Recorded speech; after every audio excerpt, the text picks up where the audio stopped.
ალბათ ევროპელები ეხა 50000 კაცი იყო, სულ 3,53,000 ვიზიტორია შემოსული და აქედან აი სხვებიც არიან იქ რა თქმა უნდა, ყველა არ ამოვიღეთ, უბრალოდ ამოვიღეთ სამი ყველაზე დიდი ვიზიტორით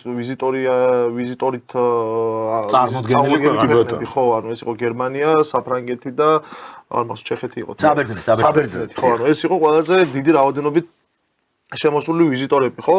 და სულ არიან 50000 და ამით არ გვემუქრებიან, ალბათ ისინი გვემუქრებიან უფრო მით, რომ ძალიან ბევრი ქართველია ევროპაში და მათ შეიძლება საფრთხები შეექმნათ, თუმცა ესეც ცალსახად ეს საკითხიც არ დგას, იმიტომ რომ მიუხედავად იმისა, რომ კაცრი სავიზო რეჟიმებია ამერიკის შეერთებულ შტატებში, ძალიან ბევრი ქართველი ახერხებს იქ მოხვედრას თუნდაც არალეგალური გზებითაც და ის ვინც დარჩენილია ეხლა ევროპაში, ხო?